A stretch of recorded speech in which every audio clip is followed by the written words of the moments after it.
Boa noite para todos. Com muita alegria, estamos de volta para mais uma noite de estudos em torno do Livro dos Espíritos. Para nós é um motivo sempre de muita alegria estar aqui com vocês, nesses encontros que vão eternizando a nossa amizade. Nós iniciamos, como sempre, abraçando aos nossos companheiros que encontram em seus lares, acompanhando através da internet, do nosso site feeac.org.br,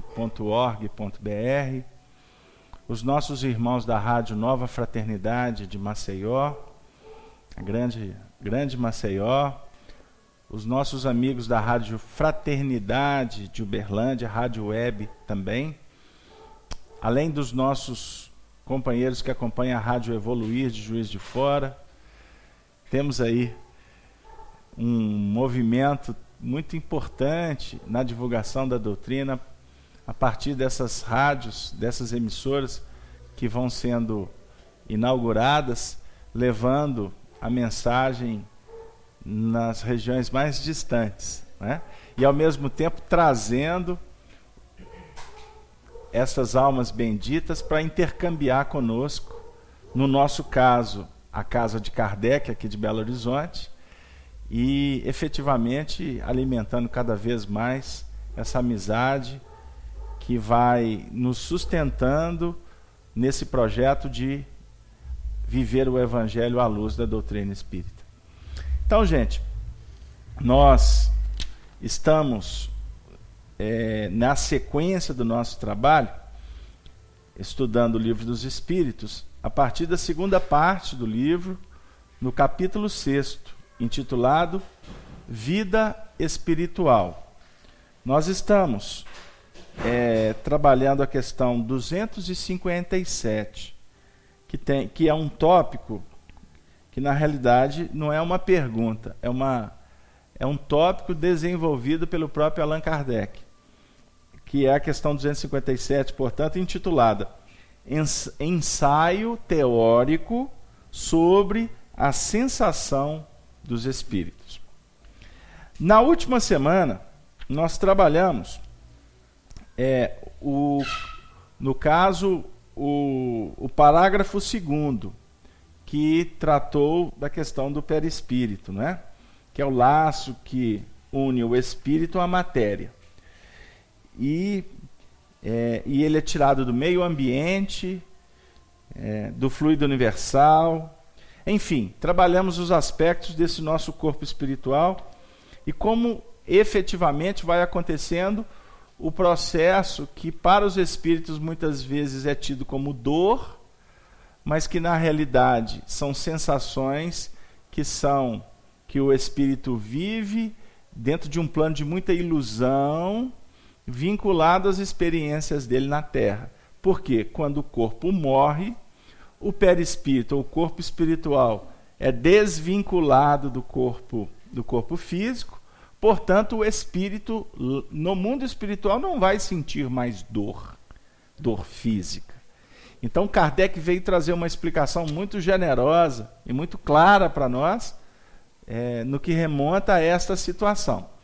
E hoje nós vamos dar continuidade no terceiro parágrafo, que eu vou iniciar contando com a paciência de vocês, mas eu tenho que fazer a leitura para a gente ficar bem vinculado ao pensamento do próprio codificador. Ou seja, nós vamos tentar decodificar o que Allan Kardec codificou para nós. Ok? Então vamos lá. A experiência nos ensina que, por ocasião da morte, o perispírito, corpo espiritual, se desprende mais ou menos lentamente do corpo. Olha que interessante. Morreu o corpo, o perispírito se desprende. Acabamos de falar isso, não é? Aqui Kardec já vai começar a aprofundar. Na primeira frase ele diz: o desprendimento acontecerá mais ou menos lentamente. Durante os primeiros instantes, o espírito não encontra explicação para a situação em que se acha. Não acredita estar morto. Não é isso? Sente-se vivo. Vê seu lado vê seu corpo de um lado. Sabe que é o seu, mas não compreende que esteja separado dele. Olha que interessante. Ou seja, a partir do momento em que ele vai desencarnando, por exemplo, ele está num leito. É como que ele vai percebendo ao lado de onde ele está, ele vê a imagem dele. Ele vê o corpo dele, vamos dizer assim, ao lado. Então isso causa uma certa confusão na cabeça dele. Porque ele está vinculado à matéria. E do lado começa a se formar um outro corpo, para ele é um motivo de uma certa confusão. Vamos dizer assim. Agora aqui, olha como que se dá o tempo. Essa situação dura enquanto existir algum laço entre o corpo e o perispírito. O que ele quer dizer com isso? Enquanto existir algum laço, essa situação perdura.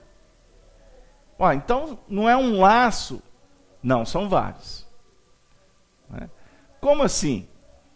A ligação do corpo espiritual com o corpo físico se dá por feixes nervosos. A ligação, ela é, portanto, energética. É como se, vamos pensar na ramificação nervosa nossa. O sistema nervoso central. O perispírito, ele é vinculado ao próprio sistema nervoso. Deu aí?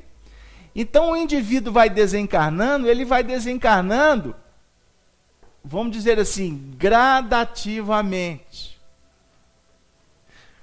Sendo o processo gradativo, o que Kardec está dizendo? Que o espírito desencarnado vai viver uma dupla situação, ou seja, o vinculado ao corpo, e ao mesmo tempo percebendo ao seu lado a formação de um novo corpo, a demora, o tempo será proporcional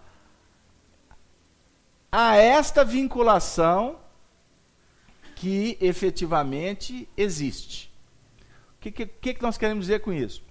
Quanto mais vinculado o espírito é à carne, mais demorado será o processo. Deu aí? Quanto mais desprendido, quanto mais espiritualizado for o ser, mais rápido vai ser esse processo. Ficou claro? Alguma pergunta? Só um pouquinho. Só uma nota de esclarecimento enquanto a Márcia... Só um pouquinho, Márcia. Todas as vezes que vocês forem perguntar, nós temos a promoção técnica aí, que está nos ajudando, porque a questão da gente utilizar o microfone é para facilitar para quem está em casa, porque senão eles não vão ouvir a pergunta de vocês. Igual quando, de vez em quando, os espíritos fazem perguntas e vocês não conseguem registrar. Não acontece isso? Então lá quem está em casa acha que é espírito que está perguntando. E não é. Embora seja, né? Porém, espírito encarnado. Fala, minha amiga Márcia. Carlos Alberto, quando uma pessoa entra em coma, passa muito tempo e volta, ela sente esse processo? Tá, sua pergunta é muito pertinente. A gente tem que ir para a prática para entender. Antes de responder você, é didático para nós, por exemplo, pegar uma situação em que um indivíduo ficou muito tempo num processo de uma doença que o leva à desencarnação. Ok? A gente observa no mundo nosso, terreno, como que as forças do indivíduo vão minando, né? Ele vai enfraquecendo, ele vai envelhecendo, e etc, etc, até chegar aquele instante que tem muitos que falam, eu queria morrer igual fulano, passarinho, né? Né? Sem sofrimento. Tem alguns casos interessantes, né? Que o indivíduo ele vai assim como se fosse uma vela que vai se consumindo e vai chegar naquele ponto que apaga. Esse processo, efetivamente, o que está acontecendo? Na hora que entra, quer ver o que eu vou dizer para vocês? Para entender. O espírito na reencarnação, ele tem um momento que ele está ascendendo. Ele tá, vamos dizer assim, como jovem, ele vai se projetando com muito vigor, até chegar numa escala energética da vida, biológica, que ele começa a descer a serra, não é assim?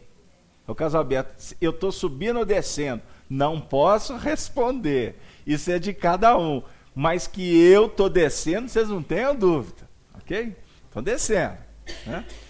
Então, o que acontece? Automaticamente, quando a gente começa a entrar num processo de decrepitude, de envelhecimento, o tônus energético, a performance vai modificando, certo? Com isso, quando chegamos numa determinada... Voltando. Então, a partir do momento que você começa a descer a serra, você já está, teoricamente, entrando num processo de desencarnação. Captou? Atende para mim, Dora. Teoricamente, você estará entrando num processo de desencarnação. Então, caso aberto, eu estou com 40. Você acha que eu estou subindo ou descendo? Faz de conta que você vai desencarnar com 80. Se você não fizer bobagem, né? Ou se ficar nesse ritmo, vai nos 80. Porque se mudar a performance para o bem, você pode ir para 90, pode ir para 100. Me conta como é que é. Depois eu explico. Mas eu quero dizer o seguinte, matematicamente para a gente entender. A partir do momento em que o indivíduo começa a trabalhar numa outra dinâmica, é como se ele fosse, então, iniciar simbolicamente um processo de preparação para voltar para o plano espiritual. Deu aí? O menino, a criança que está se preparando para a vida, ela está efetivamente se agigantando, adquirindo recursos para viver a reencarnação. Então ela vai se vinculando à carne, ela vai desenvolvendo a própria estrutura física, até que chega no momento em que o processo acontece numa dinâmica contrária. Com isso eu quero dizer que, tecnicamente é muito simples explicar o porquê que o adágio popular disse que o velho se torna criança. Não é?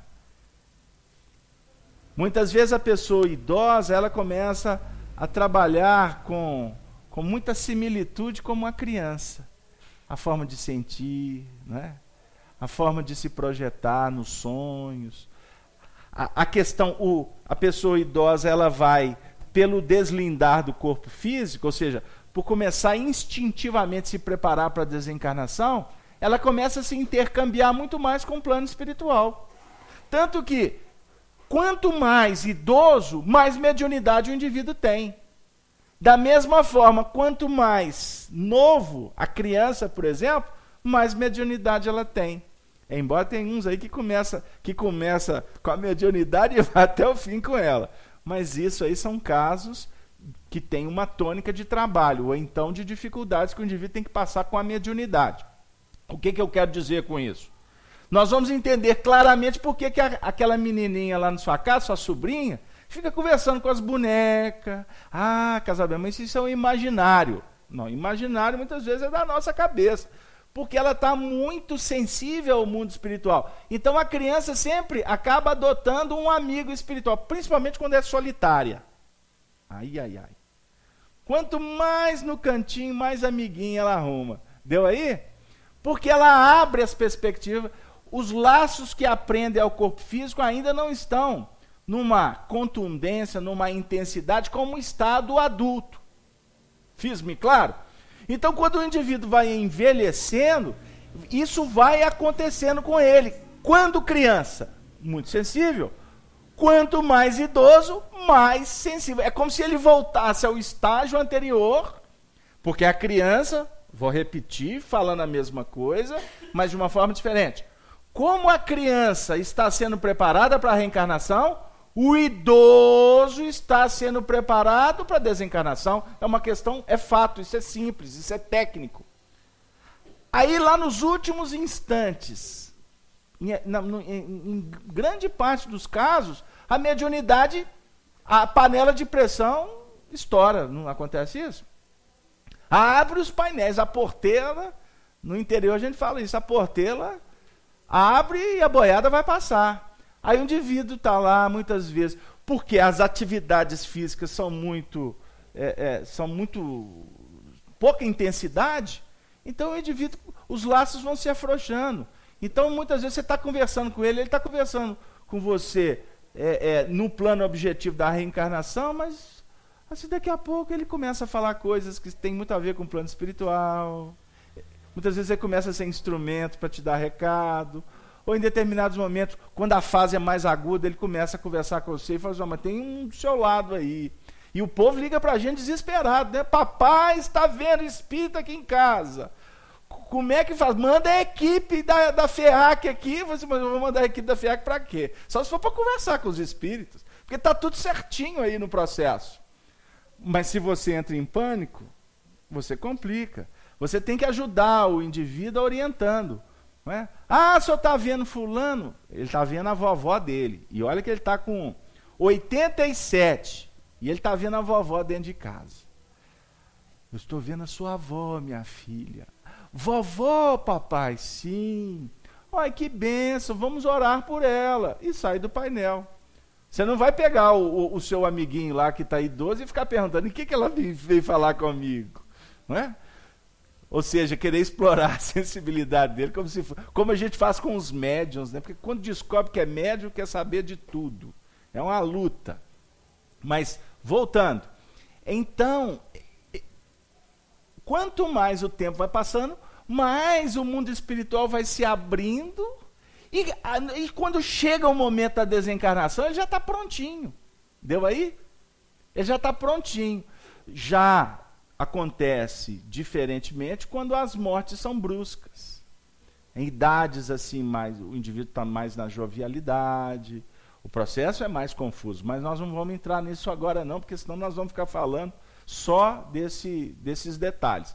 Mas a sua pergunta sobre aqueles que estão em situações de coma, seja induzido ou, enfim, e que depois retomam a vida, né, retomam a reencarnação, porque não chegaram a desencarnar, né?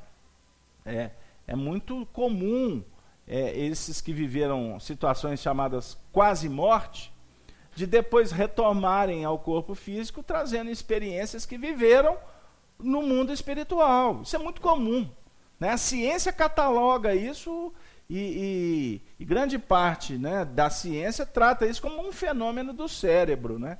E na realidade é uma vivência do espírito no mundo espiritual. Alguns narram que, por exemplo, acompanharam cirurgias, né? Alguns narram que chegaram a ver, por exemplo, o indivíduo foi até ressuscitado, né? Com equipamentos, etc., de choque, e ele no mundo espiritual super tranquilo e vendo a turma apanhando com o corpo físico dele. Né? Alguns, por exemplo, na própria ambiência do hospital, dialogam com médicos desencarnados, observam os médicos atuando com os médicos da Terra, ou têm contato com seres já desencarnados. Nós conhecemos um caso, até no âmbito familiar, que o indivíduo, ele viveu essa experiência, quase morte, e ele teve um contato com um irmão desencarnado dele.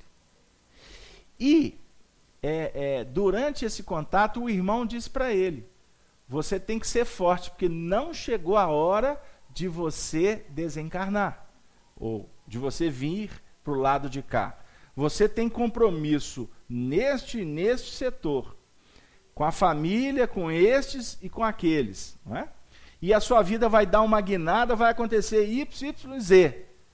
E não é que aconteceu mesmo. Ele voltou, achou que aquilo tudo era pura questão de imaginação, e à medida em que a vida dele foi desenrolando, ele foi constatando que o irmão desencarnado houvera dito tudo que foi desenrolando na própria vida dele. E diga-se de passagem, até foi importante, porque ele acabou se comprometendo, se responsabilizando com aquelas dicas que ele recebeu do mundo espiritual. Ok?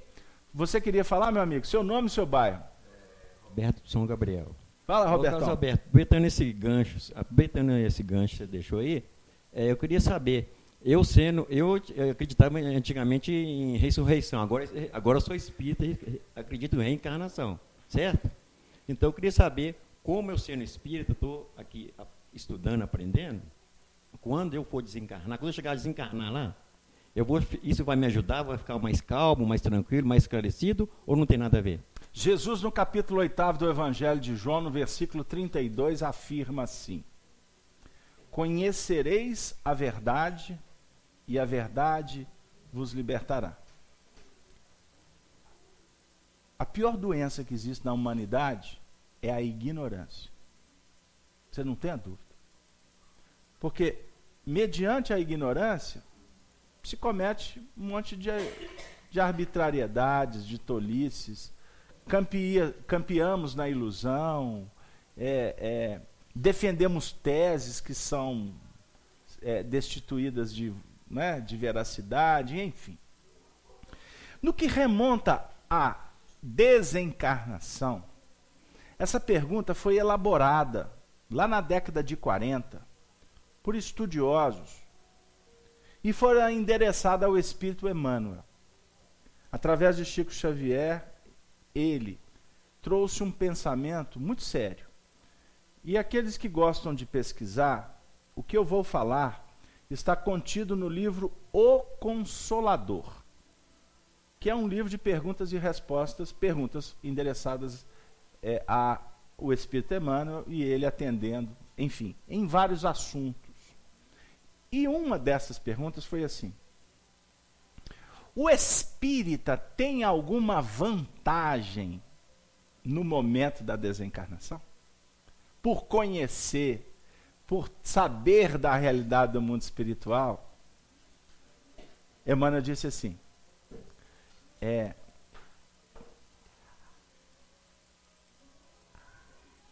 os conceitos, eles podem ajudar, como podem também se tornar um peso. O que vale não é a religião que nós dizemos professar, e sim o efeito que ela traz para a mudança do indivíduo.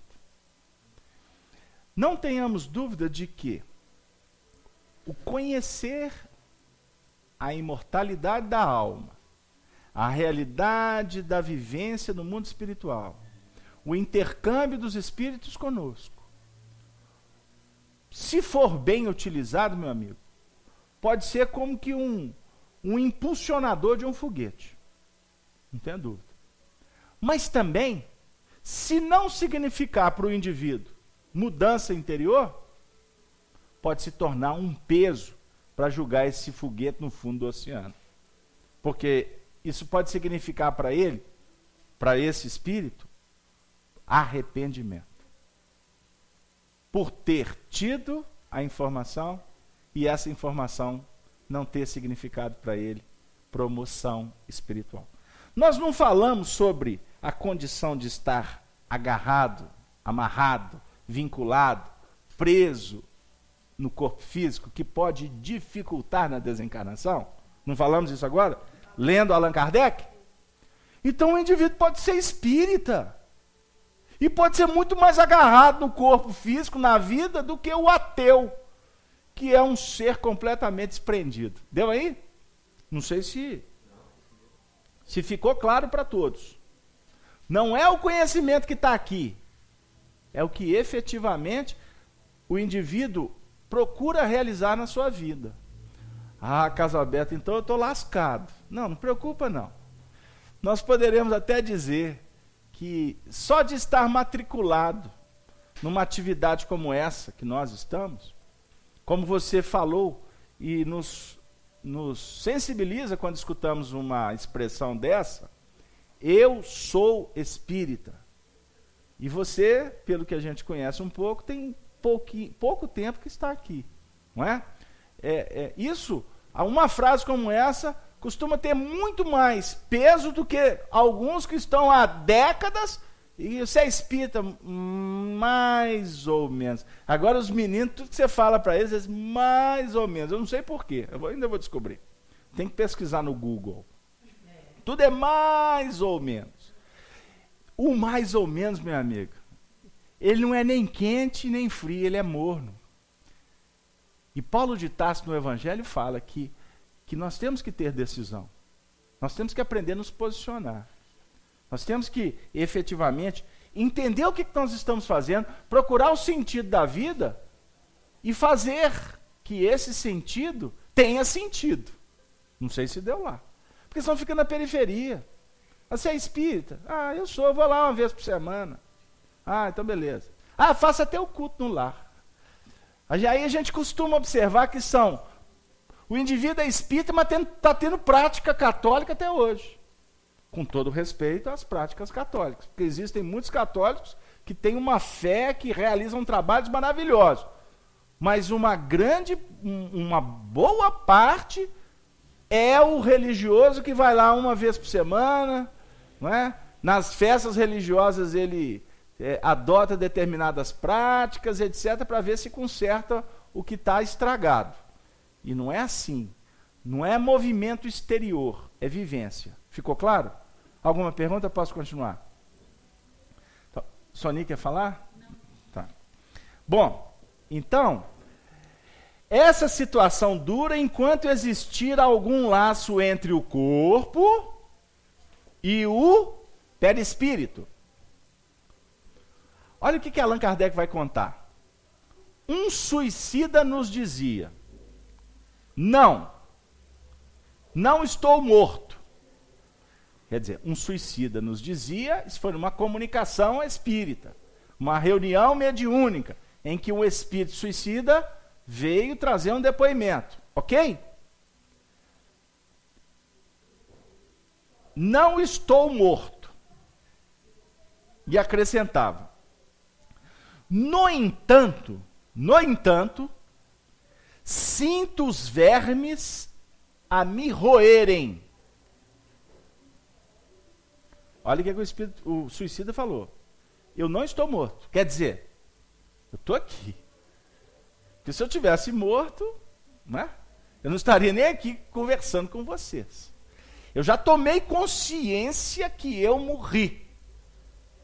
Ele trouxe o depoimento: eu sou suicida. E comunicando com os encarnados, subentendemos que ele já estava consciente de toda uma realidade. Que ele tirou a própria vida achando que ia resolver, que ia acabar com tudo, e não acabou com o que é mais precioso, a vida. Ele acabou com a reencarnação. Ele destruiu o laço, destruiu o corpo, e automaticamente o espírito foi expulso desse corpo. Ficou claro aí o ato? Deu, Bruno? Pegou o raciocínio? Mas eu sinto os vermes me roerem. Quais vermes? O corpo estava em decomposição lá na sepultura. E ele estava sentindo os vermes roerem ele. Continuando. Agora Kardec. Ora, seguramente, é fato, os vermes não roíam o perispírito e ainda menos o espírito. Os vermes não estavam roendo o corpo espiritual do companheiro e muito menos o espírito. Deu aí? Os vermes estavam roendo o quê? O corpo. Parece que eu estou ficando muito repetitivo, mas isso é para a gente fixar a ideia. E vocês estão com pressa? Então não, né? para mim continuar com o texto, ler mais rápido? Não? Não preocupa não, é assim mesmo. Aqui no Brasil, graças a Deus, aqui no Brasil nós temos tudo isso. Continuando. Porque quando está na Europa, eu quero ir para o Brasil. Clima tropical, pernilongo, mosquito, bicho de luz, eu quero aquilo tudo, porque eu quero aprender a sorrir, eu quero ver várias culturas, eu quero lidar com várias religiões, eu quero conviver com todas as camadas sociais. Aqui no Brasil tem tudo isso. Inclusive, Senhor Jesus, eu gostaria que o Senhor me endereçasse aquela missão sacrossanta, carimbada por aquela sigla. Aí Jesus fala assim: qual, meu filho? Aquela missão sacrossanta de ganhar pouco, e a sigla é salário mínimo. Aí Jesus está assim: conferido, passaporte carimbado, reencarna. Aí reencarna, chega aqui no Brasil, daqui a pouco está reclamando do partido X, do partido Z, do político tal, não é? Que é um absurdo, o patrão que só quer ganhar, só obter lucro, e esquece que antes de reencarnar ele pediu para receber o salário santo mínimo. Continuando. Eu sei que muitos vão discordar, mas nós não estamos aqui para agradar a todos e não podemos ter essa pretensão. Mas que o salário mínimo, como dizia o Chico Anísio, desse tamanhozinho, fomos nós que pedimos para Jesus. Não foi Jesus que falou para a gente reencarnar para ganhar salário mínimo, não, viu, gente? Depois vocês conversam com Jesus, marca uma audiência, por favor, tá? Manda um e-mail, né? Passa um fax. Não tenham dúvida que vocês vão conseguir uma audiência com Jesus. Aí vocês tirem essa dúvida com ele. Mas para mim, ele vai confirmar tudo que eu falei. Continuando. Ora, seguramente os vermes não roíam o perispírito e ainda menos o espírito, mas apenas o corpo. Como, porém, não era completa a separação do corpo e do perispírito, havia uma espécie de repercussão moral. Olha o que Kardec está dizendo. Nós não falamos há pouco tempo que os laços vão sendo deslindados, os laços vão sendo, vamos dizer assim, cortados ou desatados. Desatados é melhor, porque não corta não, desata. Os laços vão sendo desatados gradativamente de acordo com a condição do espírito desencarnante. Não falamos isso? Então, no caso do suicida, o que caracterizou o processo? Vamos pensar. Ele se furtou dos testemunhos da reencarnação. Suicida caracteriza uma morte antes do time, não é? Antes da hora programada. Porque todos nós, na nossa ficha kármica, ou no nosso processo de planejamento reencarnatório, nós temos mais ou menos esboçado o nosso tempo de vida. Sabia, dona Mirtes? Dona Mirtes, graças a Deus, eu estou cumprindo, né, dona Mirtes? Dona Mirtes está pensando aí. Dona Mirtes, mas é verdade. Agora, eu vou falar de novo o que eu falei no início. Agora, num outro momento, num outro contexto. Você pode, num planejamento, ter 80 anos de vida. Esse 80 anos pode diminuir de acordo com a sua conduta. Esse planejamento de 80 pode ser estendido de acordo com o seu comportamento. Chico Xavier teve uma moratória, sabia? Chico Xavier teve um time a mais na reencarnação dele. Porque ele foi tendo uma desenvoltura tão importante, tão séria, tão qualificada, que ele foi adquirindo méritos. Ele foi numa sintonia tão importante com o mundo espiritual superior, que tudo que ele fazia passava a ter uma representatividade evangelizante para aqueles corações que estavam ao lado dele. Até o Chico, sem poder ter uma atuação como médium, psicógrafo, conversar com as pessoas, etc., só daquela condição do Chico estar reencarnado, e de vez em quando aparecer na televisão, ou ser levado raramente no grupo da prece, chegando lá carregado, eram cenas que chocavam a gente na década de 80, né? Na década de 90. Ver o Chico daquele jeito, sabe? Eu me senti envergonhado com a simples possibilidade de ir lá ver o Chico. Porque quantas vezes a gente recebeu esses convites? Vamos lá, amigos de Uberaba, atividades que a gente ia fazer lá na região. Vamos aproveitar, fulano conhece, de repente a gente pode ir lá na casa do Chico. Sabe? A gente ficava constrangido. Mas tem tanta gente necessitada. Sabe, o máximo que eu posso fazer é, aonde eu estou, vibrar pelo Chico. Endereçar uma prece para que ele tenha forças para continuar no desiderato dele. Alguns querem fazer disso um processo de santificação. Mas isso é uma grande tolice doutrinária, que a gente fala com muito carinho e respeito. Mas o Chico foi um coração que foi se agigantando e mostrando para todos nós que o processo da reencarnação tem essa dinâmica. O indivíduo vai conquistando tanto, que os espíritos falam assim, olha, vamos dar mais tempo para ele. Ou seja, vamos aproveitar que está no embalo, que já está na lida com uma dinâmica tão importante, que se ele desencarna, para reencarnar depois, para pegar, vamos dizer assim, esse embalo novamente, e continuar essa construção, pode demorar muito tempo. Então vamos aproveitar. É o que a espiritualidade André Luiz fala sobre receber uma moratória espiritual. Deixa mais um pouco. Quer ver um exemplo? Nós falamos de um coração que se tornou missionário, inquestionavelmente. Um missionário. Mas isso acontece dentro da casa, das famílias aqui representadas. Quer um exemplo? Está lá um coração que teve lá um processo, uma avó, uma mãe, um coração lá que é membro da família que cai de cama. Cai de cama. E de repente começa a ficar com a mobilidade prejudicada, né? Entra num processo de dependência, né? E aí vai. O que vai entrar em xeque nessa situação? Os testemunhos vão visitar só aquele que foi para a cama? Não.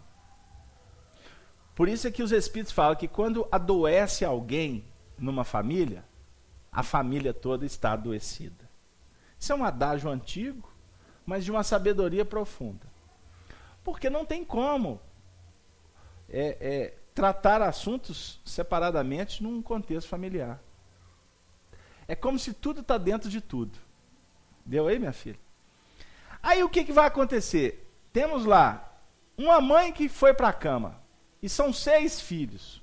Um exemplo. 6 filhos com noras e genros, né? Teoricamente, os mais próximos, porque o marido dessa senhora já desencarnou. Eu vou desencarnar ele aqui, tá, gente? Eu vou desencarnar o marido, para ficar só ela e a família ter que cuidar dela. Vai ser, teoricamente, os filhos, os genros e as noras são os que, na ascendência familiar, são os mais próximos, concorda? Depois vai vir neto e etc, etc. Primo, parente, irmão, etc. Estes vão ser, num primeiro momento, convidados para viver os testemunhos da reencarnação, junto com aquela. Porque este coração que foi para a cama estava no projeto reencarnatório dele passar por esse drama. E antes, houve todo um agrupamento que foi cada um estabelecendo os seus projetos reencarnatórios, e esses projetos vão interagindo com o outro. Deu aí? Por exemplo, um dos filhos dessa senhora casou com uma dama, né? E lá no plano espiritual os dois falaram assim, olha, nós dois vamos reencontrar, vamos constituir família, vamos ter filhos, aquela coisa maravilhosa, né? Porque o namoro começa lá, viu, dona Mirtes? Só sabia? Namoro começa lá. Aqui só sela. Começa lá e sela cá, né? Sela cá. Por isso que tem uma turma aí que é mais apressada. Porque, não, tem umas que sela, mas passa cola, cola superficial, aí o selo não pega. Entendeu? Tem umas coisas assim também. Ou então sela só para inglês ver. Inglês ver é uma forma, é um adágio da Idade Média. Vou voltar. Aí, o casal, na hora que estavam cheios dos coloridos primaveris dos sonhos, aí este, que é filho da senhora, que, né? Ele falou assim, amor de minha vida, alma gêmea de minha alma, mas vai chegar lá na frente, vai ter um problema na família. Ela, qual amor de minha alma? Mamãe vai ter um AVC, vai ficar de cama, nós vamos ter que cuidar. Ah, que isso? Sua mãe é uma alma tão bondosa, chá comigo, conte comigo, e nós vamos ser felizes, e etc. Aí, são 6 filhos, são 3 homens e 3 mulheres. Aí do outro lado, o outro casal, mesma coisa. O outro, mesma coisa. As 3 filhas com os namorados, né, os futuros genros. Todo mundo topou numa festa. A gente estava até comemorando no plano espiritual a oportunidade que Jesus estava dando. Que, tipo assim, 20 anos depois de casado, o outro com 15, o outro com 18, o outro com 23, a mamãe ia ter um AVC. E não é que a mamãe teve o AVC. Aí o que vai acontecer nesse período?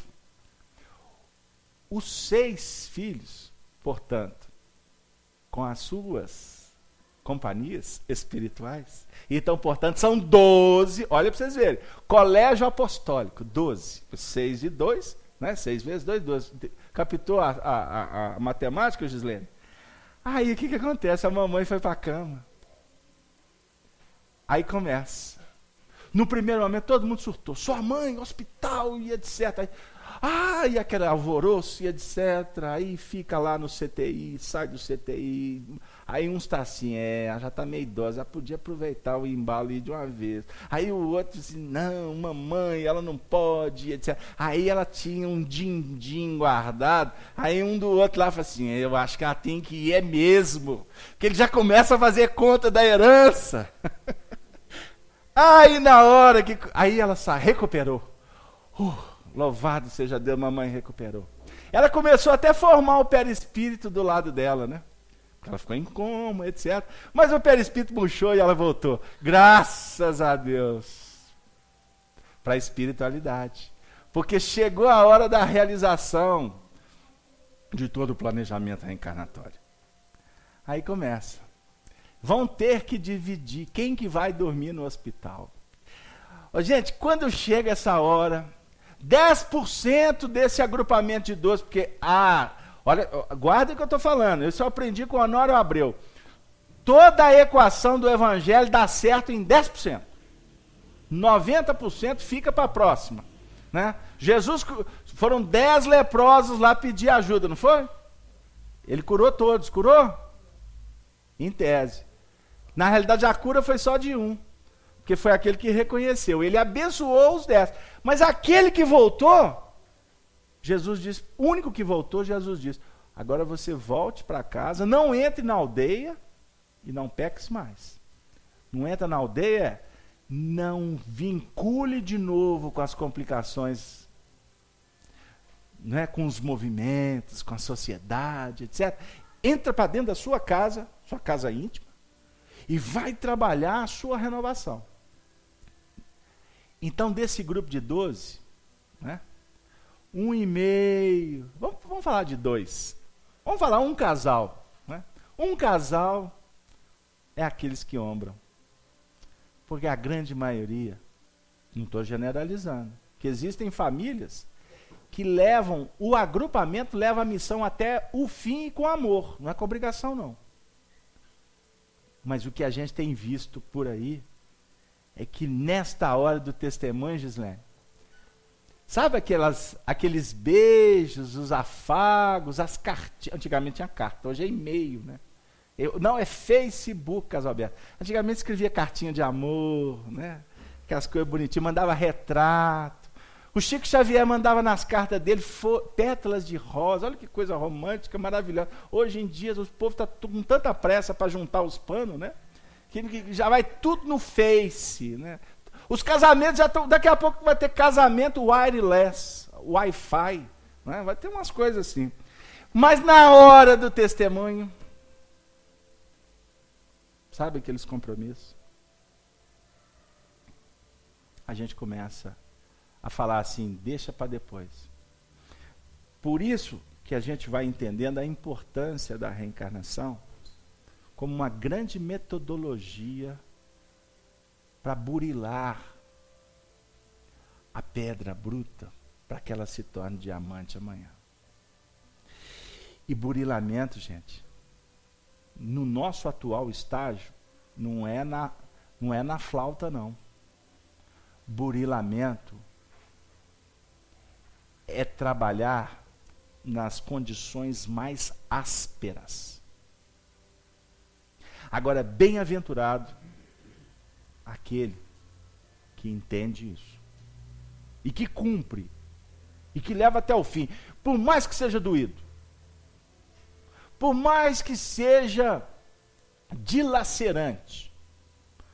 Existem almas que abrem mão do conforto, abrem mão do prazer, da alegria, para levar, como a gente fala na roça, para carregar água na peneira.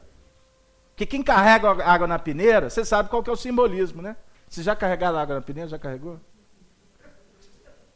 Carregar água na peneira, meu filho. A água, quanto mais você colocar água, mais ela vai embora e você vai ter que se virar. E não tem valor para o mundo. Para o mundo não tem valor, não. Agora, quem ombra, não tem bênção maior do que poder dizer assim: ai, meu Deus, na hora que vem a desencarnação, puxa vida, sente paz, consciência tranquila, dever cumprido, Marinês, dever cumprido. Agora, isso é realização pessoal, isso não é familiar, não, embora seja testemunho da família. Isso é realização de cada um. Agora, a beleza disso tudo, além da conquista pessoal, é você ter a convicção que na hora que você precisar, você vai ter o mesmo. Não é que você vai fazer para isso, mas você ter certeza. E a beleza de um coração preenchido, porque tem um amigo do plano espiritual. Aí, você que fez a pergunta sobre o conhecimento, meu querido, isso é convicção, isso é certeza. E nós, como espíritos, que mexemos com essas coisinhas, né, dona Anice? Louvado seja Deus, mexemos com essas coisas. Então, um amigo meu falou assim: hoje você tem? Eu falei: tem. O quê? Não sei. Não, que é sessão. Eu falei assim: tem. E baixa? Eu falei assim: baixa, não sei o quê, mas foi que baixa, baixa. Ah, então põe meu nome lá. Aí no final põe meu nome. Eu falei: ponho. Põe lá. Lá onde? Mas eu ponho. Põe seu nome. Não é na boca do sapo, não. Não, meu filho. Nós vamos colocar seu nome no livro de prece. É isso que você quer? Não sei. Eu sei que mexe com essas coisas. Mas não, é um livro de prece. A beleza que a oportunidade que a gente tem de comunicar, de intercambiar com uma alma que volta para dizer: louvado seja Deus. te abençoando, porque quem recebe não esquece. A gente aprende nesses, tem mais de, não preciso falar não, né? Alguns meses aí de espiritismo, a gente aprende. Tem vezes que você passa por aí e o indivíduo olha, ô fulano, você lembra de mim? Nossa, aí quando fala assim, aí complica, né? Tanta gente. Estou falando isso não é com nenhum arrobo de vaidade, porque a gente lida com isso, né? Com trabalho no bem. O indivíduo costuma falar assim, jamais vou esquecer o que aconteceu comigo no ano tal, eu passava por isso, passava por aquilo, e a casa espírita lá me ajudou. Não vou esquecer isso jamais. A gente escuta muitos testemunhos, e a gente não sabe quem é, não lembra, porque é muita gente. Então você reparte o bem, você não está olhando a quem, você está distribuindo o bem, você está fazendo, pela dinâmica do próprio bem. Agora, quem está necessitado, gente, ele não esquece. Não esquece jamais. Porque a dor deixa marca. Deixa. Disso nós não tenhamos dúvida. E eu costumo dizer ainda, parece que a gente está mudando o rumo da prosa, né? Antigamente a gente falava isso na beirada lá do fogão de lenha. Está mudando o rumo da prosa. Não. Minas é assim, né? Essa mineirez nossa. Mas é para a gente pensar que os momentos mais difíceis que a gente passa na vida são os momentos mais ricos. São os momentos que deixam profundas pedras preciosas nos nossos sentimentos. Tomara a Deus que a gente possa aproveitá-los. Porque quando desesperamos, quando rebelamos, a gente pode também deixar de aproveitar a melhor parte dos acontecimentos. Então vamos agradecer sempre. Vamos agradecer sempre. E tendo a convicção que a solução, por mais que as dificuldades estejam se avolumando, a solução está a caminho. Porque Deus não deixa ninguém desamparado. Isso é promessa. Não vos deixareis órfãos, falou Jesus. Tende bom ânimo. Não vos deixarei órfãos. Estarei convosco até o fim. Qual fim? Enquanto nós necessitarmos da ajuda dele, ele vai estar conosco, vocês não tenham dúvida. Agora, o grande movimento, volto à sua pergunta, o grande movimento é que esse conteúdo, esse aprendizado e a vivência nos retire da condição de ficar, Jesus me ajude, Jesus me ajude. Ele, mesmo se você não pedir, ele vai te ajudar, tá? Mas eu quero dizer o seguinte, a gente sair desse petitório e passar a trabalhar com ele. Entendeu? Entrar para o grupo dele. Esse grupo que sustenta uma casa espírita, que está atendendo você no seu lar, nesse momento. Esse grupo de entidades espirituais que durante a noite nos levam para regiões espirituais para nos ofertar passes, conselhos. Muitas vezes os espíritos retiram problemas dos nossos caminhos, não porque estão interferindo, mas por misericórdia, dentro de uma matemática fantástica. Eles chegam na condição e falam assim, não, vamos adiar esse processo aqui um pouquinho. Porque lembra que aquela dona ficou doente? Dona Mercedes? Né? Tudo qualquer... Como é que escreve na novela? Essa turma está assistindo novela. Tem um letreiro lá, qualquer semelhança é mera coincidência. Mas a Dona Mercedes, a família da Dona Mercedes, de repente, a espiritualidade vai observando que aqueles 10%, de repente aqueles 2 filhos ali, que resolveram ombrar o processo, eles de repente começam a tomar gosto pelo atendimento à mãe. E aí as experiências, por mais que sejam dentro de uma dramaticidade de reclamação dos outros, de acusações, de indiferença, outros que pulam, como é que fala na gíria? Pula fora. Não, isso aí é com vocês, eu tenho outras coisas, eu não tenho tempo. O não ter tempo é um absurdo. Do tanto que se repete, eu não tenho tempo. Mas a mãe teve tempo para amamentar, não teve? A mãe teve tempo para orar nos momentos mais difíceis, para cuidar da febre, do piriri, né? Das dificuldades. Naquele momento que o indivíduo teve uma doença séria, a mãe não falava assim, eu não tenho tempo.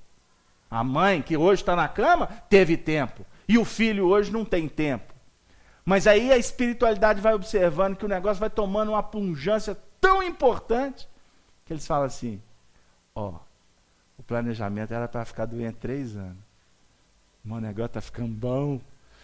Deixa mais 2, vamos ver o que dá. Porque de repente, aquela turma que está reclamando demais, quem sabe, né? Lá na frente, eles vão tomar um sujigão do lado de lá, ou o de cá, que está cuidando, fica doente também. Como não pode atender, aí alguém tem que ir, aí o outro é levado na obrigação. Aí a espiritualidade fala assim, olha, como a gente fala aqui, né? Agora o negócio está esquentando. E ela, a dona Mercedes, hein, dona Eustáquia? A dona Mercedes, que no primeiro movimento da doença, Marco Aurélio, ficava assim meio indignada, né? É complexo você ficar dependendo das pessoas, chegar no ponto até de ter que trocar a fralda, de alguém ter que te dar banho. Você que teve uma desenvoltura na vida sempre de autonomia, psicologicamente começa a acontecer uma série de acontecimentos na cabeça daquele que está na cama. Enquanto os outros estão discutindo lá quem que vai dormir, ela está assim, meu Deus, quem que vai dormir comigo hoje? Muitas vezes tendo que passar por aquela chamada entre os homens de humilhação, ou de repente parar na mão até de uma mão de obra terceirizada, porque os familiares não têm tempo, né? Aí de repente ter que passar por situações complexas, vai lidar com pessoas estranhas que estão ali muitas vezes só pelo dinheiro. Bem-aventurado aquele coração que tem merecimento. A dona Mercedes, que tinha merecimento para ser cuidada pelos filhos, e os filhos não abraçaram a espiritualidade enquanto uma alma bendita, para oferecer o carinho, porque ela é merecedora. Deu aí? Quem é merecedor não fica míngua, não. Por isso que o anjo da caridade, se bateu o interfone e a campainha da sua casa, ele bateu no endereço certo. Agora, se você falar assim, hoje não tenho, eu não posso, estou assistindo futebol, você não tem dúvida que esse mesmo coração desesperado, que está precisando talvez de um litro de leite para o menino, ele vai bater na vizinhança e alguém vai dar o leite, porque ele tem merecimento. É da lei. Matemática divina não tem erro. Tudo ajustadinho.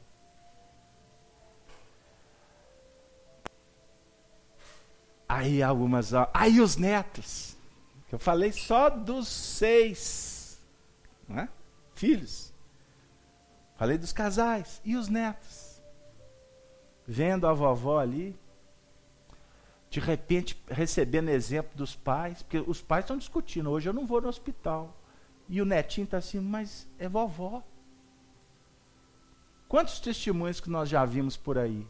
Do neto falar assim, pai, eu posso ir? 9 anos de idade. Eu posso ir? E o pai se sentir envergonhado. Porque esse que tem 9 anos, e esse espírito costuma ser uma alma com expressões espirituais elevadíssimas. Eu não vou entrar no mérito disso, mas a própria sensibilidade da criança que ainda não está conspurcada, não está ainda enovelada pelas teias dos interesses imediatistas do mundo, do materialismo, das disputas insanas que existe dentro dos próprios lares. Porque se tem disputa na sociedade é porque tem dentro do lar. Disso vocês não tenham dúvida. E esses meninos de hoje estão sendo formatados para serem estressados amanhã. Porque o que é mais importante é o dinheiro. O que é mais importante é ser o melhor da sala. Para ganhar o presente do pai, porque o pai falou, se você tirar só notão, eu te dou isso, eu te dou aquilo. Num verdadeiro mercantilismo, numa condição extremamente dilaceradora de uma alma que está num processo de preparação para uma vida que deveria ser muito mais focada em valores morais, éticos e espirituais do que materialistas. Mas a gente entende a ignorância do povo. A gente entende. E o que está acontecendo na sociedade está acontecendo porque os homens, a humanidade, está ainda num estágio evolucional muito atrasado. Porque se é mais importante a questão material do que uma vida, do que um atendimento, do que suprir uma dor de alguém, a gente está vendo exatamente qual é a nossa posição espiritual. Então nós estamos falando de desencarnação, não estamos, Sônia? Do suicídio? Então existem várias formas de suicidar. Várias formas. Eu escutei de um amigo espiritual outro dia, na sala de atendimento ali do PAS. Ele disse, alguém perguntou para ele, isso tudo no plano espiritual, o que proporciona, o que mais proporciona doença? Isso um espírito perguntando para outro espírito. Ao benfeitor, sabe o que ele respondeu? Eu fiquei assim, embasbacado. Ele disse assim, a maledicência. Eu saí dali, eu fiquei 3 dias pensando, a maledicência, a inveja, o despeito, a crítica, isso dilacera. Isso oportuniza doenças das mais graves. Então, se nós temos a maledicência, se nós temos o despeito, o ciúme, a inveja, se nós temos o egoísmo, essa questão de viver apenas pensando em si mesmo ou no seu clã, tem pessoas que só vivem para a família, o resto que se exploda. Não é? Ou então só vive para si. Dentro da família, ele perpassa ali décadas e décadas e décadas, tendo a oportunidade de ser solidário, mas o tempo todo o que importa é o que está atendendo a ele mesmo. Não é assim? O que vai acontecer, gente? Esse companheiro que foi tratado como suicida, tratadão, ele que se apresentou como suicida para Allan Kardec, a gente pensa muitas vezes que o suicida é aquele que deu um tiro no ouvido, que se projetou da altura, que se dilacerou. Isso aí são um grupo muito pequeno. Porque a grande maioria suicida de outra forma. O que aconteceu com ele? Ele sentia os vermes roendo ele mesmo. Kardec vem falar que não estava roendo nem o corpo, nem o perispírito.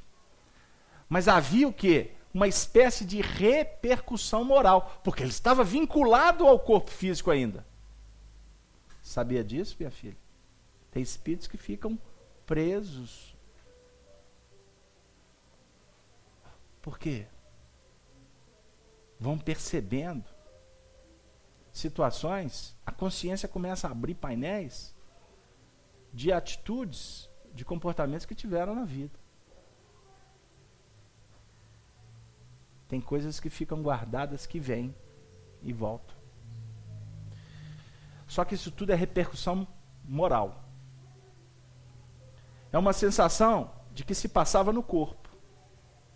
Repercussão talvez não seja o termo adequado, pois poderia dar a ideia de um efeito muito material.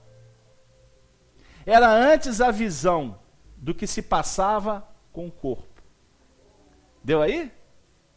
O espírito está vendo o que está acontecendo com o corpo está entrando em decomposição. Aí ele está achando que aquilo tudo tem uma repercussão nele. E não tem. É tudo uma questão da forma com que o espírito está vendo. Como ele está vinculado ao corpo, ele tem uma sensação que há uma repercussão moral. Deu aí, Marco Aurélio? Se você tiver sedado para haver acontecer uma incisão, né? um corte. Você não está vendo. Você está desfocado daquilo. Você não acompanha. Ah, mas foi adormecido. Houve uma intervenção no seu sistema nervoso. Não é isso? Não é o papel da anestesia? Não é assim? Quando o espírito desencarna, tudo que acontecia no corpo físico dele é como se tivesse anestesiado. Porque na realidade não existe mais vínculo para que ele tenha dor. É isso que a gente quer passar para vocês entenderem.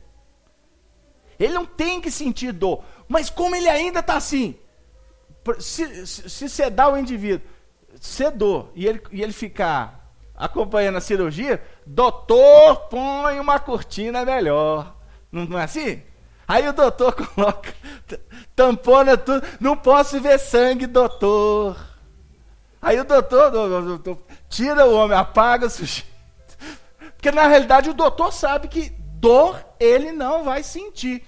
Mas se ele estiver consciente, isso vai causar para ele, pode proporcionar, levar ele a um estado de choque. Ele não pode ver sangue. É igual um companheiro. Ele foi acompanhar um amigo nosso. Ele foi acompanhar, o indivíduo fez a cirurgia, e ele se prontificou a dormir com o indivíduo no hospital. 2 dias depois da cirurgia, o amigo nosso estava ainda todo, né, com oxigênio, etc. De noite ele precisou de levantar para ir ao banheiro. Aí ele foi acompanhar ele. Na hora que ele viu aquela parafernália toda, passou um pouquinho, ele desmaiou. Caiu pro lado, teve que o pronto atendimento todo para ajudar o acompanhante. Deu aí? Captaram? Nós estamos colocando aqui um simbolismo assim, para a gente dar uma risada mesmo, porque estamos no final da reunião, quase no final da reunião, e hoje é sexta-feira, né, dona Nilza? Mas, pessoal, eu não posso fazer com que o povo saia daqui assim tão preocupado, com ar hospitalar de desencarnação. Mas a ideia é, o espírito, quando vê, ele tem uma sensação, que Kardec fala, ele usa primeiro sensação, mas depois fala, não é bem o termo sensação, é uma visão que ele tem do fato, e isso psicologicamente afeta-o, e traz consigo, então, uma repercussão moral, psicológica. Deu aí? Só para continuar, porque o texto está findando. Era antes a visão do que se passava com o corpo, ao qual o perispírito ainda continuava ligado, o que lhe causava a ilusão, que ele tomava por realidade. Deu? Assim, não se tratava de uma vaga lembrança, já que em vida ele não fora roído pelos vermes. Era uma sensação atual. Isso mostra que deduções se podem tirar dos fatos, quando atentamente observados. Olha para vocês verem, estou falando de olhar, de visão, né? De ilusão.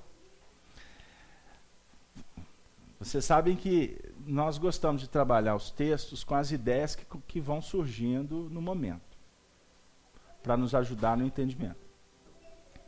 Nós estamos falando de desencarnação, do que acontece com os espíritos no plano espiritual. Isso para nós é um lenitivo, isso é de uma importância seríssima, porque você vai viver isso amanhã. Amanhã, Carlos Alberto? Não, calma. O amanhã é relativo.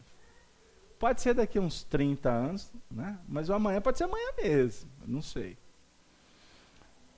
O que importa para nós é o seguinte.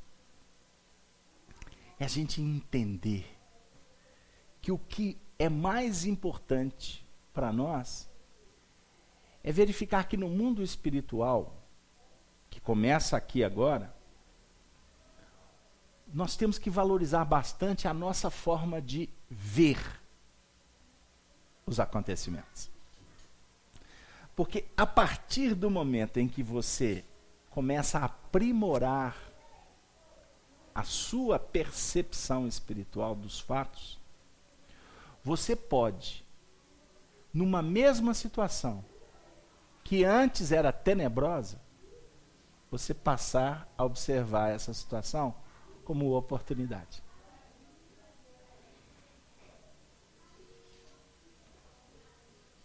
Aquele patrão que espezinha, ele pode ser observado como um educador. Aquele filho problema, ele pode ser observado como um educador para o seu coração. A pedrada, o apulpo, né? As dificuldades de todas as sortes, elas podem ter uma repercussão positiva ou negativa.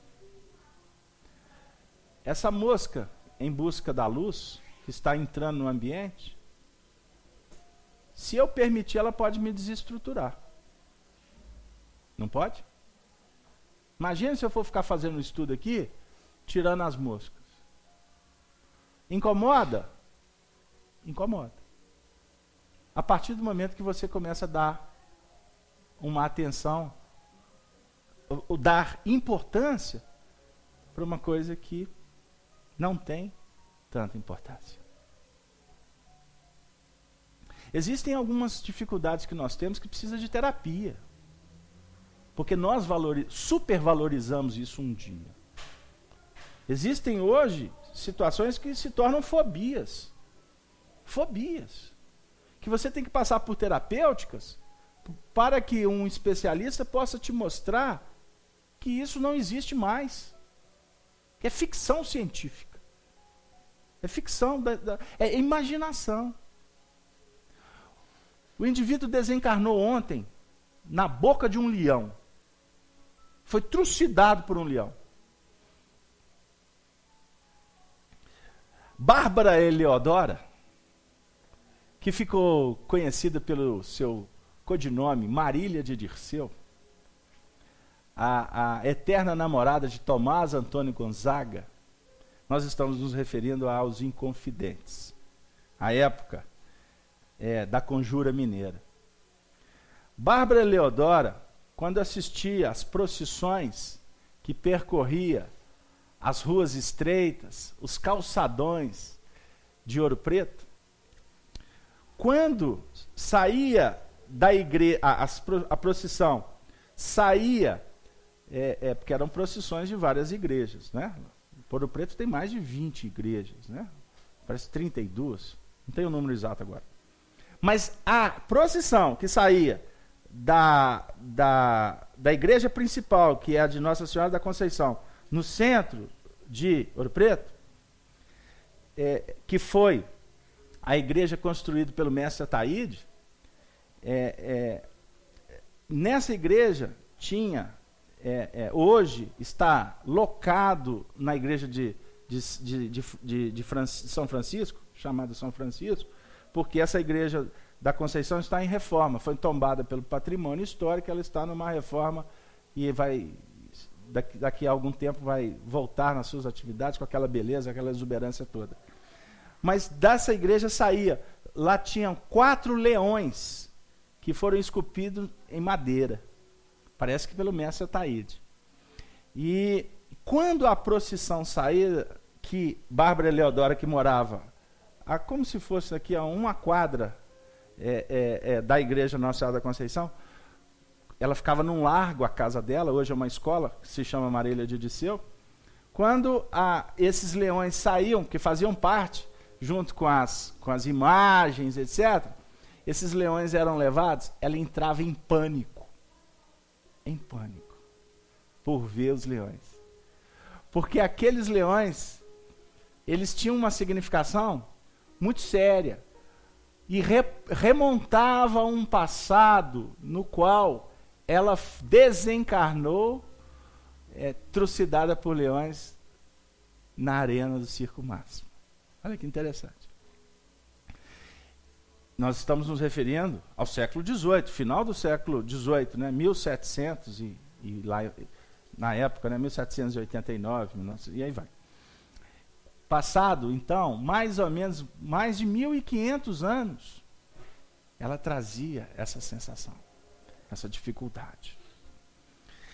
Porque isso fixou no psiquismo dela. Nós temos os especialistas que vão falar dos traumas, das fixações, né, dos reflexos que vão sendo implementados a partir das emoções descontroladas. Mas o que caracteriza um movimento quando o indivíduo lidar com uma determinada circunstância, que faz com que emerja do seu inconsciente, né, da sua casa mental, experiências lá de trás. E que não tem nenhuma justificativa, em tese, de serem alimentadas no hoje. Mas elas emergem exatamente para que o indivíduo tenha a oportunidade de, na realidade do dia a dia, ir, vamos dizer assim, pulverizando esse reflexo, porque ele hoje vive uma outra dimensão, ele vive uma outra realidade espiritual. Deu aí? Ele precisa de ajuda, ele precisa de acompanhamento. Por quê? Quando nós estamos diante de uma limitação, nós costumamos a criar, a partir de uma ilusão, criarmos painéis e darmos vida a ele que não tem justificativa. Deu? É o que acontece com os espíritos quando desencarnam. Eles costumam trazer de volta determinados painéis que foram tônicas de suas vidas, e aquilo passa a ter, principalmente quando envolve movimentos de remorso, de culpa, passam a ter uma significação que o indivíduo ele começa como que a se curvar diante de uma situação adversa, e isso leva a regiões infernais, de muitas dores. A alma entra numa dilaceração moral inenarrável. Então nós estamos diante de duas situações. Falamos há pouco tempo sobre a nossa forma de ver a vida, que nós precisamos de começar a treinar para tratar as nossas realidades da atualidade, olhando com responsabilidade e com naturalidade, sem jamais dimensionar o que não tem importância. E o que realmente se torna realidade dentro dos fatores circunstanciais da vida, a gente aprender vamos dizer, a flutuar diante dos acontecimentos, procurando sempre tirar boas lições e verificar sempre que existe um norte para nós seguirmos. Sempre um ponto, sempre uma referência. Sempre que possa nos favorecer para que a gente não se fixe demais aonde não devemos parar. A dinâmica do amor, ela é inestancável. O amor você não coloca dentro do recipiente e fecha. Amor é como uma fonte de água que tem que abundar, que tem que irrigar, que tem que projetar oportunidades, vida, experiências, sentimentos, o tempo todo. Então, quando o indivíduo começa a focar a vida em busca de qualificação, em busca de entendimento, nós vamos como que adquirindo mais segurança, nós vamos adquirindo como que mais fé para lidar com a vida, observando que ela é uma constante dinâmica que vai nos ensinar alguma coisa. O que, como nós afirmamos há pouco tempo, o que parece não ter solução, a solução precisa de ser descoberta. E ela está a caminho. Porque só de você estar diante de algo, de uma situação calamitosa, que possa constranger, que possa trazer dificuldades para o seu sentimento, para o seu coração, principalmente envolvendo outros corações que estão do seu lado, você não tenha dúvida que você foi colocado ali com a responsabilidade de descobrir uma forma de sair, sair no sentido de resolver a situação. Porque o sair aí tem que ser bem observado para não dar aquela ideia do indivíduo que vai sumir, né, que vai abandonar, que vai atuar com irresponsabilidade. E olha que o mundo hoje favorece muito a irresponsabilidade. O mundo hoje, principalmente nesse contexto brasileiro, de impunidade. O indivíduo hoje fala assim, eu escutei uma entrevista hoje e isso é tônica nesses grupos. O indivíduo fala assim, eu matei ele, mas não tem problema não, eu vou preso, depois eu saio. Quantos que você já assassinou? Uns 15. E isso não tem nenhuma importância para o indivíduo. Né? Então, pessoas que cometem crimes bárbaros contra o poder público, né, dilapidando famílias, e de repente fazem isso porque sabem que de repente uma boa condução, né, uma boa defesa os livra de muitas coisas. E aí a gente vai observando, por um outro lado, pessoas que não têm nenhum compromisso com a ética. Um companheiro, outro dia, bateu o carro num carro de um conhecido meu. Aí ele desceu e falou assim, não vou te pagar não, tá? Estou indo embora. Aí ele falou assim, como você não vai me pagar? Você bateu no meu carro. Eu disse, não estou disposto a pagar não, e eu estou com pressa, tchau para você. Manda me prender. E o indivíduo é conhecedor das leis, sabe que não ia acontecer nada com ele. Quer dizer, um prejuízo que foi causado por um terceiro, fica por isso mesmo. Né? Quer dizer, isso campeia por aí. Embora existam pessoas sérias, pessoas éticas, que não precisam de lei, porque tem a lei esculpida na própria consciência, e que jamais tem coragem de dar prejuízo de 1 centavo para quem quer que seja. Isso existe e não é falado. Nós estamos ressaltando de uma situação que vivemos em sociedade, que precisamos de ter olhos de ver e a tranquilidade para lidarmos com esses desafios, com a certeza de que tudo isso passa e que a vitória será do bem, não será da iniquidade. Todos os desmandos, todos os desvios, todos os crimes, todas as injustiças, elas estão sendo registradas na contabilidade da consciência de quem as comete. Agora, o problema é quando nós queremos arbitrar.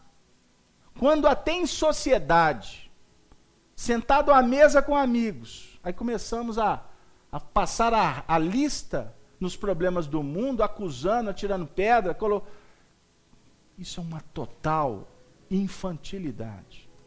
É um total desconhecimento de causa. Porque foi Jesus quem disse, não julgueis para não seres julgados.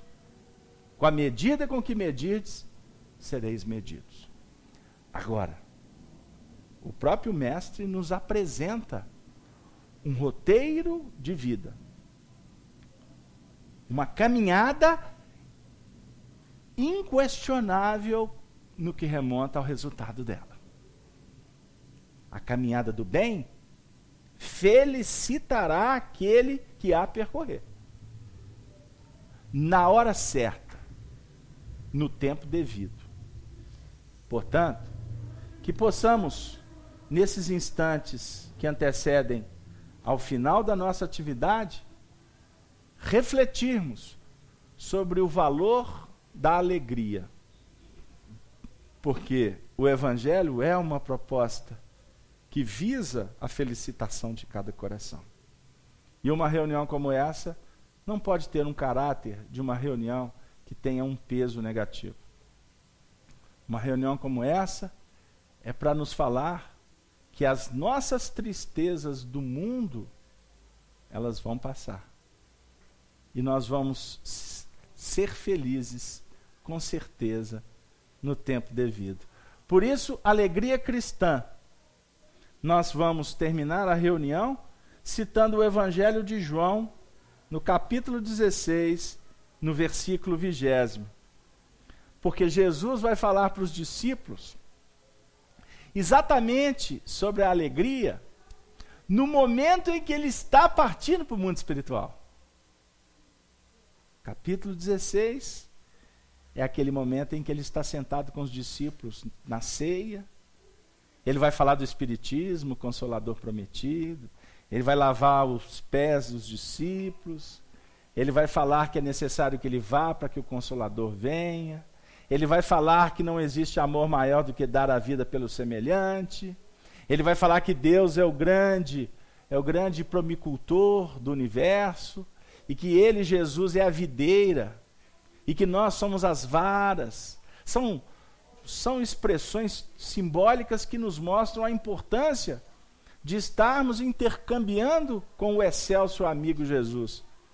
Porque intercambiando com ele é como trocando experiência, tocando vibrações, ou melhor, estabelecemos um vínculo mental com ele, porque a vara tem que estar na videira. Porque se a vara não estiver na videira, a seiva não corre na vara. Aí ela vai secar, não é assim? Então nós precisamos amar para estar em conexão com o amor maior. E aí, diante de tantos ensinamentos, ele vem dizer assim: na verdade vos digo, versículo 20, que vós chorareis e vos lamentareis, e o mundo se alegrará. Quem dera se a gente tivesse tempo. Mas vamos rapidamente refletir assim. Ele está falando para os discípulos: vós chorareis, vós lamentareis, mas o mundo se alegrará. O que ele está dizendo? Você que está em casa, que está estudando o livro dos Espíritos, nós que estamos aqui, Jesus vai dizer para nós que nós vamos chorar. Nós vamos lamentar. Porque fazer a opção de mudança é dizer assim: Senhor, manda o desafio. Quem está buscando o Evangelho e vai compreendendo o que Jesus faz por nós, não pode querer ter vida simples, vida fácil. É contrassenso. Você descobrir a verdade, a treva vai aparecer, filho. 5 minutos de evangelho é o suficiente para você entender o que está atrapalhando a sua vida. Captou? E o que está atrapalhando a sua vida, para você se livrar disso, tu vai ter que penar. Vai ter que abrir mão. Ou quer continuar alegre como o mundo está? Por que o mundo se alegra? O mundo está na flauta. O mundo está na festa. O mundo não entendeu, amigo. E nem pode entender agora o que vem a ser uma desencarnação com dificuldades espirituais. Captou? Chegou lá? Mas ele termina dizendo, como sempre: o mundo se alegrará, e vós estareis tristes. Porque é complicado. Porque se pudesse, a gente levava todo mundo conosco. Você resolvia o problema da família toda, não resolvia, Dora? Mas a vossa tristeza se converterá em alegria. Olha que beleza. Isso é promessa. A tristeza de hoje ela vai se converter em alegria amanhã. Porque quem chora hoje está crescendo. E vai estar numa condição muito acima daquilo que hoje promove dor no mundo. A mulher, não posso falar que o tempo não vai permitir. Rapidinho. A mulher, quando está para dar à luz, sente tristeza, porque é chegada a sua hora. Mas depois de ter dado à luz a criança, já não se lembra da aflição, pelo prazer de haver nascido um homem no mundo. A dor é a do parto.